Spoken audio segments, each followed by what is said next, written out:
निकाल रहे हैं वो। याद करो आज से 6-7 साल पहले जब मैं दिल्ली के मोहल्ला क्लिनिक बना रहा था, उस समय एमसीडी के अंदर बीजेपी की सरकार थी। मेरे बने बनाए मोहल्ला क्लिनिक बुलडोजर भेज के इन्होंने तोड़ दिए दिल्ली के अंदर। सरकारी मोहल्ला क्लिनिक दिल्ली सरकार ने बनाए, एमसीडी में बीजेपी की सरकार थी, एमसीडी वालों ने बुलडोजर भेज के दिल्ली के मोहल्ला क्लिनिक तोड़ दिए। इतने गंदे लोग कौन हो सकते हैं? जब मैं दिल्ली में जगह जगह सीसीटीवी कैमरे लगा रहा था, आज फक्र है हर दिल्ली वाले को। पूरी दुनिया में, ये मैं नहीं कह रहा, फोर्ब्स मैगजीन, इंटरनेशनल मैगजीन ने 2021 में बोला है कि पूरे दुनिया के अंदर सबसे ज्यादा सीसीटीवी कैमरे की डेंसिटी दिल्ली के अंदर है। 5 साल के अंदर दिल्ली में सबसे ज्यादा माहौल सीसीटीवी कैमरे लगवा दिए हमने। जब मैं सीसीटीवी कैमरे मैंने लगाने चालू किए तो एलजी साहब ने फाइल रोक दी, मेरे को सीसीटीवी कैमरे नहीं लगाने दिए। तब मैं, गोपाल राय, मनीष सिसोदिया और सत्येंद्र जैन एलजी साहब के घर के अंदर घुस के उनके कमरे में 10 दिन तक हमने धरना दिया था, याद करो। तब उस टाइम इन्होंने कैमरे लगाने की फाइल पास की थी। हम घर घर राशन देना चाहते थे, इन्होंने राशन की फाइल रोक ली। पिछले साल 2 महीने तक दिल्ली के मोहल्ला क्लिनिक की बिजली काट दी इन लोगों ने। दिल्ली के मोहल्ला क्लिनिक के किराया रोक दिया इन लोगों ने। दिल्ली के सारे मोहल्ला क्लिनिक की दवाइयां बंद कर दी इन्होंने, एलजी साहब ने, केंद्र सरकार ने और इन्होंने मिलकर। दिल्ली के मोहल्ला क्लिनिक के टेस्ट बंद कर दिए इन लोगों ने। इतना निर्दयी कौन हो सकता है जो गरीबों का इलाज बंद कर दे? इतनी नफरत क्यों है? इतना निर्दयी कौन हो सकता है? इन्होंने योगा बंद कर दिया। 17,000 लोगों के लिए मैंने योगा चालू किया था दिल्ली में, फ्री योगा टीचर भेजता था, इन्होंने योगा बंद कर दिया। हमारी एक स्कीम थी फरिश्ते, उसमें दिल्ली में अगर किसी का एक्सीडेंट हो जाए तो उसका बड़े से बड़े, महंगे से महंगे प्राइवेट अस्पताल में इलाज कराते थे, सारा इलाज मुफ्त होता था। 23,000 लोगों की मैंने जान बचाई थी फरिश्ते से। एलजी साहब ने फरिश्ते स्कीम बंद कर दी। सुप्रीम कोर्ट गया मैं, सुप्रीम कोर्ट से ऑर्डर लेके आया, दोबारा चालू कराई मैंने फरिश्ते स्कीम। आपका एक भी काम मैंने बंद नहीं होने दिया। इन्होंने बंद की, पिछली साल दवाइयां बंद की, मैंने लड़ के इनसे दोबारा चालू कराई। पिछली साल इन्होंने टेस्ट बंद किए, मैंने लड़ के दोबारा इनसे चालू कराए। मैं ये पूछना चाहता हूं, आपने 7 एमपी बनाए थे, वो 7 एमपी कहां थे जब आपकी दवाइयां बंद की जा रही थी, जब आपकी पढ़ाई बंद की जा रही थी, जब आपके योगा बंद किया जा रहा था, जब आपके अस्पतालों की दवाइयां? कहां थे ये 7 एमपी? ये तालियां बजा रहे थे, ये ताली। जब आपके घर में कोई बीमार होता है, ये एमपी ताली बजाते हैं, बड़ी खुशी मनाते हैं, पार्टी मनाते हैं, दिल्ली वाले बीमार पड़ गए। जब आपके बच्चों की पढ़ाई रुकते हैं, ये एमपी तालियां बजाते हैं, खुशियां मनाते हैं, पार्टी करते हैं। जब आपके बच्चे तरसते हैं किसी चीज के लिए, जब आपके घर के लोग तरसते हैं किसी चीज, ये एमपी ताली बजाते हैं। ऐसे लोगों को हमने पाल रखा है, दूध पिला रहे हैं हम ऐसे लोगों को। क्यों? जब संसद के अंदर ऑर्डिनेंस पास किया जा रहा था, दिल्ली के लोगों का हक छीना जा रहा था, कहां थे ये 7 एमपी? ये 7 एमपी तालियां बजा रहे थे। एलजी के पास जा जाके ये 7 एमपी आपके काम रुकवाते हैं। क्यों देते हैं हम ऐसे लोगों को वोट?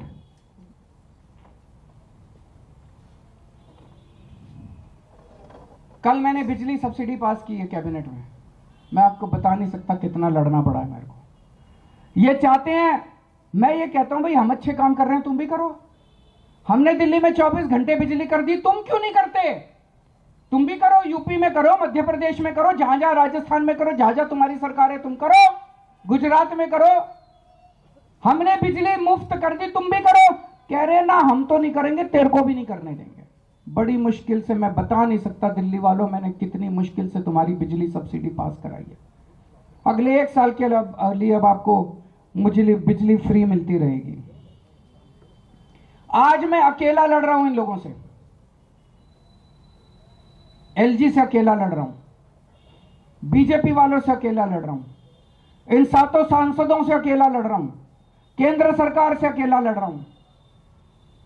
आप मेरे को बेटा मानते हो, आपने मेरे को बेटा बोला है। अगर आपने मेरे को बेटा बोला है तो अपने बेटे को अकेला तो नहीं छोड़ोगे इस तरह। आज मैं आप लोगों से निवेदन कर रहा हूं, अपील कर रहा हूं कि अपने बेटे को मजबूत करो।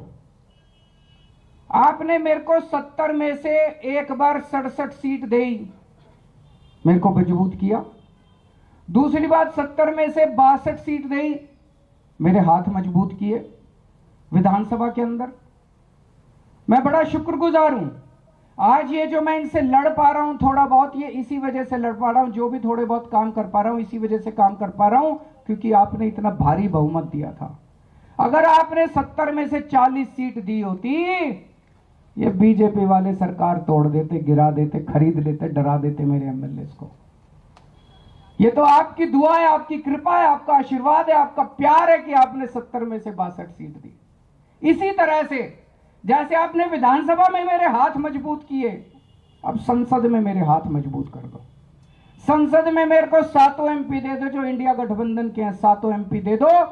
ये 7 एमपी मेरे 7 बड़े बड़े हाथ बन के काम करेंगे। अगली बार एलजी काम रोकेगा, ये 7 काम करा के लाएंगे।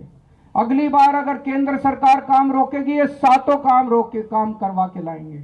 अगली बार संसद के अंदर आपके हक मारे जाएंगे, ये 7 एमपी संसद में उठ के आपकी आवाज बनेंगे। मैं आज आपसे यही मांगने के लिए आया हूं, ये 7 एमपी अगर हमारे आ गए तो आपके बेटे के हाथ मजबूत होंगे, किसी की हिम्मत नहीं होगी कि आपके काम रोक पाए। और ये तो कहते हुए घूम रहे हैं चारों तरफ, हमारी 370 आ रही है, हमारी 370 आ रही है, हमें नहीं चाहिए दिल्ली वाले। आपकी जरूरत ही नहीं इनको। खुलेआम कह रहे हैं 370 आ रही है, हमारी 370 आ रही है। इनको दिल्ली वालों के वोट चाहिए ही नहीं, इनको दिल्ली के सांसद चाहिए ही नहीं।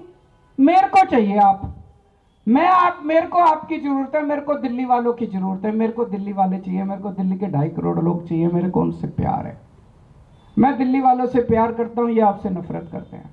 मेरे को दे दो, मेरा एक एक वॉलंटियर, मैं आपके घर घर आऊंगा वोट मांगने के लिए। ये नहीं आएंगे, इनको नहीं चाहिए, अहंकार हो गया इनको, बहुत अहंकार है। जिसको वोट चाहिए उसको दो ना, जिसको वोट नहीं चाहिए उसको वोट क्यों दे रहे हो। और अभी महिलाओं के लिए मैंने ऐलान किया है 1000 रुपए। मैं देख रहा था टीवी चैनल पे, महिलाएं बड़ी खुश हैं। हर टीवी चैनल वाला सड़क पे जाके पूछ रहा, महिलाएं बड़ी खुश हैं। पर हर महिला कह रही अच्छा, यकीन नहीं हो रहा महिलाओं को, अच्छा होगा क्या, होगा क्या, ऐसा हो सकता है क्या, ऐसा भी हो सकता है क्या। मैं सारी माँ बहनों को कहना चाहता हूं, पिछले 10 साल में ऐसे ऐसे काम हुए हैं जो कभी सोचे ही नहीं थे। कभी जिंदगी में सोचा था बिजली मुफ्त भी आ सकती है, पूरी दुनिया में कभी नहीं हुआ। बिजली मुफ्त भी आ सकती है और 24 घंटे भी आ सकती है। अरे केजरीवाल है, केजरीवाल के टाइम में पता नहीं क्या क्या अभी और चमत्कार होने बाकी हैं। मैं सारी महिलाओं को बोल रहा हूं, मैं हूं, आपको 1000 रुपए दिला के रहूंगा। बजट में पास हो गया, ये कोई मैं ऐलान नहीं कर रहा, बजट में पास करके आया हूं, विधानसभा में पास हो गया, ये चालू होगा। बस आप मेरे को आशीर्वाद दे देना। आपसे मैं बदले में यही मांग रहा हूं, मेरे को 7 एमपी जिता दो ताकि मेरे को और ताकत मिले। दूसरी चीज, आप 7 बीजेपी के एमपी जिता देते हो, आपको क्या मिलता है? केवल और केवल आपके काम रोकने का काम करते हैं और कुछ नहीं करते हैं। व्यापारियों को इतनी तकलीफें हुई हैं पिछले 10 साल में। एक बार नोटबंदी आ गई, एक बार जीएसटी आ गई, एक बार वो हीरे के व्यापारियों के ऊपर कुछ इन्होंने लगाया था। कितनी बार व्यापारियों, कभी दिल्ली के एक भी सांसद ने आपकी आवाज उठाई? व्यापारियों से मैं पूछना चाहता हूं, दिल्ली के कभी एक भी सांसद ने आपकी आवाज उठाई? हिम्मत ही नहीं है, किसी बीजेपी के एमपी की हिम्मत ही नहीं है जो आपकी आवाज उठा दे। तुरंत उसको 2 ऊपर से डंडा मारेंगे ये लोग की, खबरदार तूने जो बीजेपी के खिलाफ बोला। मैं आपकी आवाज बनूंगा, हमारे 7 एमपी आपकी आवाज बनेंगे। दिल्ली के अंदर डीडीए है, हमारी चलती नहीं डीडीए पे। 7 एमपी दोगे तो आपकी आवाज उठाएंगे, डीडीए में आपके काम करा के लाएंगे। दिल्ली पुलिस इनके अंडर में है, 7 एमपी आप हमें दोगे, दिल्ली पुलिस में आपके सारे काम करा के लाएंगे। दिल्ली में इतनी सारी केंद्र सरकार की संस्थाएं हैं, किसी में आपकी आवाज नहीं है, दिल्ली वालों की आवाज नहीं है। इन सारी जगहों के ऊपर ये दिल्ली के एमपी आपकी आवाज बनेंगे। तो अब हमारे अगले महीने 2 महीने में जब भी चुनाव होता है, तब तक हमारे कार्यकर्ता एक एक घर में जाएंगे। 2 या 3 बार पूरी दिल्ली का राउंड लगाया जाएगा। आके आपके पैर छुएंगे, हाथ जोड़ेंगे, विनती करेंगे, अपील करेंगे, आपसे प्रार्थना करेंगे और आपसे वोट मांगेंगे। इनको वोट नहीं चाहिए, मेरे को आपका आशीर्वाद चाहिए। बहुत बहुत शुक्रिया।